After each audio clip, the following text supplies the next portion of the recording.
Hey everybody, Quinn here. Today I want to talk about Messianic Judaism. First of all, what is it and what do they believe? I got this question all the time back when I was a follower of the Messianic movement. And so I just wanted to address what it is, because even though it is gaining in popularity, I don't find that there's a whole lot of information out there that doesn't come from biased sources. So I just want to talk about their basic beliefs and just go through terminology that they use and kind of how they relate to Judaism and Christianity as a whole. So with that, let's get started.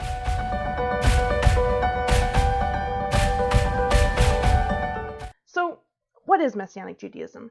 Now, you hear it and you think, oh, it's just got to be some sort of Jewish sect, but really that's not the case. Messianic Judaism, even though it espouses itself to be Jewish in nature, it's actually very Christian. And it is Christian in the fact that they believe that the Messiah, Jesus, or what they call Yeshua, has already come. Whereas Jewish folks don't believe that Jesus is the Messiah. Maybe he was a prophet or a good person. They don't believe he was the Messiah. And the reason that they don't is because the way that Christianity teaches Jesus is that he did away with the old laws, the covenant, the Torah, where Jewish people know that that's not what he's supposed to do. He's supposed to come and fulfill it. And by fulfill it means to make full, not to say, yeah, it's done, throw it away, here's your New Testament. Where Messianics come in is that they believe that Yeshua has come, that Jesus is Messiah, but they don't believe that he came to do away with the law, the Torah. Messianics don't believe that Jesus or Yeshua came to do away with the law. They came to fulfill it, but to make it full, not to do away with it. They believe that we are still supposed to follow Torah and that we're supposed to use it to get ready for the end times.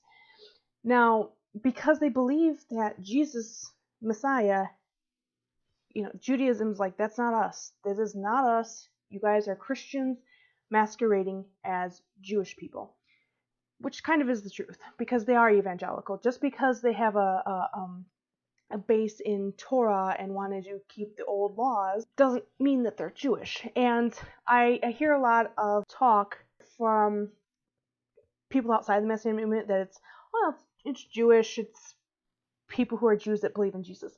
Now, oftentimes Messianic Judaism is confused with Jews for Jesus, and sometimes they are the same people. Now, most Messianic congregations, they don't want to affiliate with Jews for Jesus. They don't believe the same thing per se. At least that was true in my congregation. I remember, us getting so offended when we were like, oh, you're just Jews for Jesus. At least our congregation was that didn't outright try to convert Jews. Like, there was nothing that says, go out and preach the gospel to the Jewish folk and to the Christian folk. Messianic Jews do not see themselves as either Christian or necessarily Jewish, in a sense, and I will get on that later. But it was very frequently prayed that Jews would come to understand that Yeshua was the Messiah. It was also understood that we did want some Christians to come into the fold and keep Torah, and they believe that Torah is for everybody. They don't believe that Torah was just for Jewish people, so that's why they celebrate all the Jewish holidays, and they don't, for the most part, do not celebrate Christmas or Easter or any of the pagan holidays. And actually, I forgot to mention, the Christian communities don't really see Messianic Judaism as Christian, because, in Christianity, it's, for the most part, God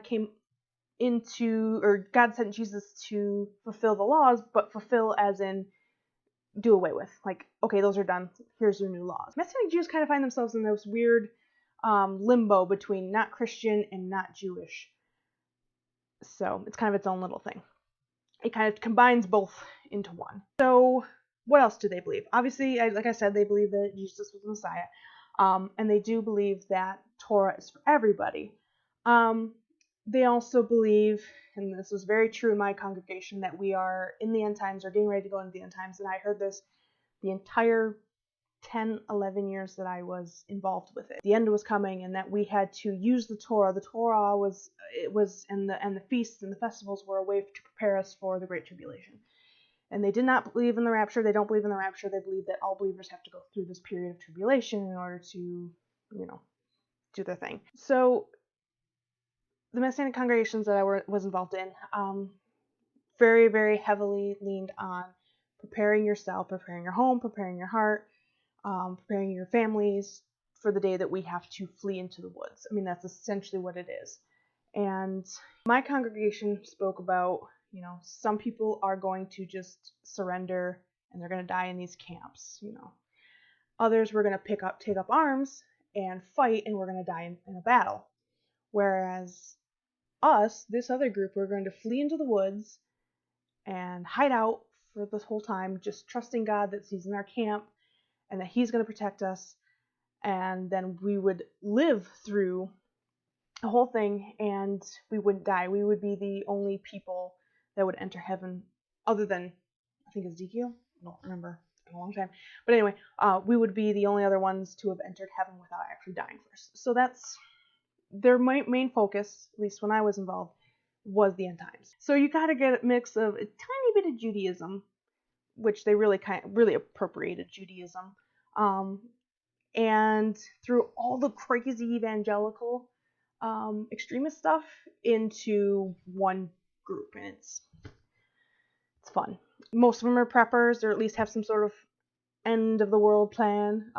In fact, I know with myself and my family, we have bug out bags. I still actually have mine. It's in my basement, and none of the clothes in there are going to fit this. Which, okay, now I'm not saying that being prepared for an emergency and having to get out of your house is a bad thing. They're supposed to carry the staples to get you through. And now that's not a bad thing, especially if you live in areas where natural disasters happen all the time. You're in danger of wildfires, or, something that you have to pack up and leave quickly. They're great, but that wasn't the intent for this. This is intent for us to flee into the woods and have to live in the woods for 6-7 years. Now, in my talk already, I've been using some terms that Messianics use, and some of it is borrowed from Jewish language, and some of it's kind of their own thing. So I do have a list of terms that I frequently end up using and that I want to kind of define in Messianic terms, Messianic Judaism terms. And a lot of these are Jewish terms, to be honest, but not necessarily used in the same context or the same way. So this is going to focus on these terms based on the Messianic movement. So I actually have a list because I tend to forget, and I tend to forget what's not Christian and what's not Jewish and what's specific to them. So I do have a list, so if you see me looking over the side, it's my notes. We'll start out with the term Messianic Jew or Messianic Judaism. A Messianic Jew is anybody who believes in keeping Torah and believes that the Messiah has already come. Now, this is regardless of whether you come from a Jewish background or you come from a Christian background or no background, so you're Jewish or Gentile. And actually, I would say that most many Messianic Jews are Gentile, or Gentile meaning non-Jew. Now, you've probably already heard me say it, but the Messianic movement, that's pretty much the Messianic Judaism faith spreading across the lands and gaining popularity. It is their movement. It is a different way of saying Christianity, in a sense. It's the Messianic movement. It's kind of taking some of the stigma of calling it a Messianic Judaism away, but it's also saying, hey, we're growing, which is true. As to my understanding, they are growing in number. So there's that. So that's Messianic movement. If you hear me referring to it, which you will hear all the time because I'm still programmed to use that term, that's what I'm talking about. Messianic Judaism and everybody in all the congregations involved. Now, some of you guys may not be familiar with what the Torah is. Torah is in Judaism is the instruction, and in Messianic Judaism they call it the law. It is the first 5 books of the Bible. It was given to Moses by God, and it has all the rules for what is good, what is bad, all that good stuff. I will refer to, and I'm sure in other videos, the feasts. Now, when I use the term the feast, this is all the Jewish holidays that Messianics celebrate, because there are a couple Jewish holidays that Messianics don't celebrate, and there are a couple of holidays that Messianics celebrate that Jews are like, well, it's not that big of a deal. Why are you guys making a big deal of? So when I talk about the feast, I'm talking about the holidays, the holy days. Now, the people in the Messianic movement call their leaders, or the leaders of the congregation, and teachers, rabbis.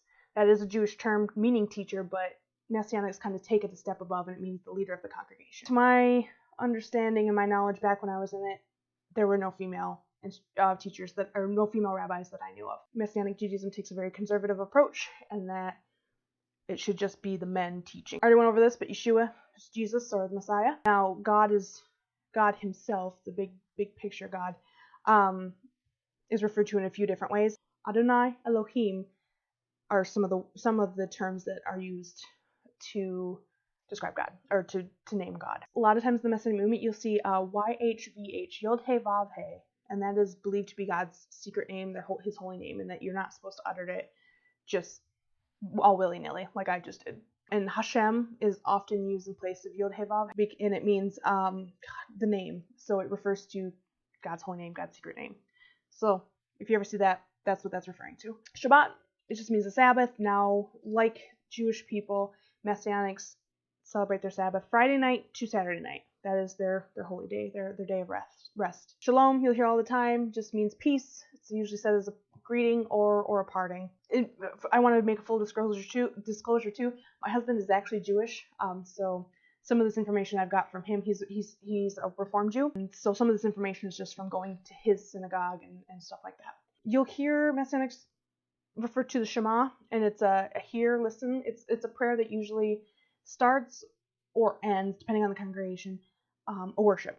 So in my congregation, said at the end, it was a parting, it was a blessing unto God. I don't think this will come up, but if it does, shofar, you might have heard it, you might not. It's that ram's horn that people blow into and makes this really crazy loud noise. It's a shofar, a ram's horn. A talit, again, not sure if this will come up too much, but it is a prayer shawl. It's typically only worn by men, but I have seen women use it too. And now when I say men, women, I'm going to point this out. It's who the Messianics in the church and deem men and deem women, so what they were assigned at birth. Because, of course, Messianic Judaism doesn't believe in different genders.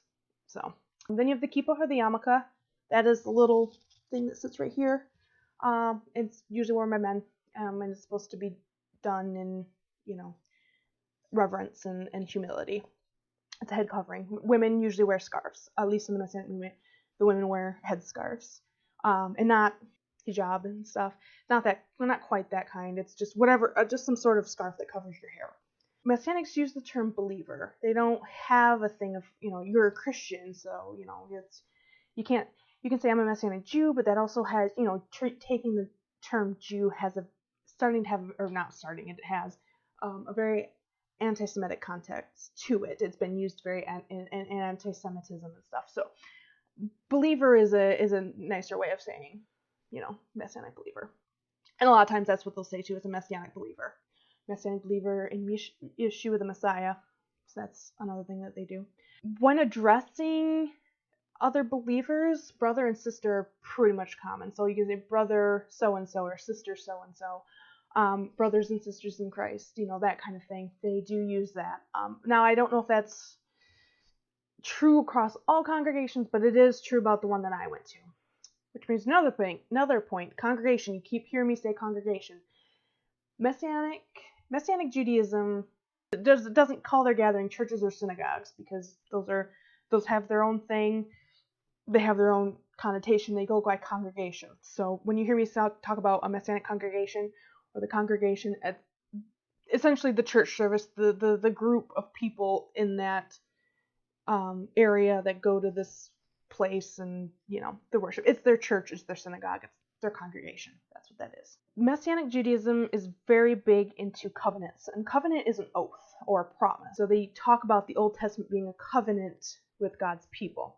Covenant is usually usually spoken in regards to God and his people, or husband and wife, because of course husband and wife. They use the model of marriage between husband and wife as the model of God and his people. Mikvah, you'll hear, not to be confused with mitzvah. Mitzvah is good deeds that you do without any hope of reward. But a mikvah is kind of similar to baptism, and Jewish people, you do this all the time. You get submerged, and you actually go face down versus backwards into the water and declare your allegiance to God and the congregation. You'll hear in future videos when I talk more in depth about their beliefs, you'll hear me talk about the tribes. Now, that's in reference to the tribes of Israel that are spoken about throughout Israel's history, or, Jewish history. Now, to go in with the tribes, Messianic Judaism teaches the two-house kingdom, and I think that's true for most Messianic congregations. Now, what that is, it focuses on the division, and I'm kind of paraphrasing from Wikipedia here because I was having a hard time putting it into words, what it is. So what it teaches is that, there was two kingdoms in the ancient united monarchy of Israel, House of Judah and House of Israel. Now, this theology states that there are descendants of the kingdom of Israel and the kingdom of Judah. Now, what Messianics believe is that Jews come from the kingdom of Judah, so like actual Jewish people are descendants of Judah, and that there are 10 lost tribes of Israel. Now, Messianics, because of course, in all religions they have to elevate the believers, Messianics believe that they are the scattered 10 tribes of Israel, and that after the end times, God is going to gather the tribe of Judah and the tribe of Israel together and make them one people again. So Messianics do believe that they fall somewhere in the 10 tribes of Israel. So even though they don't, maybe not actually physically have that heritage, they have a spiritual heritage to it, essentially is what that is. Probably the only other thing I'll mention, at least right now that I can think of, is the end times Great Tribulation. It's very similar to what Christians believe the end times are going to be, that God is going to let evil do what it needs to, and that believers are going to be in the ultimate test. Now, I talked about it earlier in the video where Messianics believe that they're going to have to flee during the Great Tribulation, that they're going to have to run away into the forest and essentially hide out there until the end of the Great Tribulation. They don't believe in rapture. I don't know if I said that before. I'm pretty sure I did, but if I didn't, they do not believe in the rapture. They believe that God is going to make us go through all of this to test us for sure. I think that's kind of basically it. That's basically all the basics I want to cover. I didn't want to get too involved in the minutiae beliefs and some of the harmful things that Messianic Judaism believes, but I did want to bring kind of their basic overview of what they believe and what they do. I am going to try to get videos out on a bi-weekly basis, hopefully weekly, but I don't know. I do go to school. I'm going to be starting school back up, the next semester back up in end of January, so I've got little less than a month before I have to start school again. Definitely bi-weekly. That's my goal. And eventually I hope to have lighting and everything fixed too. Right now I'm in the middle of the day. I wasn't planning on being home so early. I was just at work. And because I wasn't planning on being home so early, I have beautiful sunlight coming into our my room here. And unfortunately it's making me look even more pale than I already am. I am super pale. That's it. That's what I'm going to leave. That's where I'm going to leave it today. If you have any questions or comments or concerns or anything, feel free to, make comments down below or email me at, Pagan Quinn Ann, Quinn with 2 N's and Ann with an E. Because yes, I am pagan. I think I've mentioned that in the intro video, but anyway, topic for another day. So there's 2 ways you can reach me. Please hit that subscribe button. I don't like to be that person who does that, but I do really want this channel to become visible. I do want to bring the Messianic faith into the atheistic world, and kind of show that it isn't just a little brush off, harmless, weird religion. It has some very dangerous ideas. So, and the way you can do that is like, subscribe, share the video, whatever. And I will see you guys later.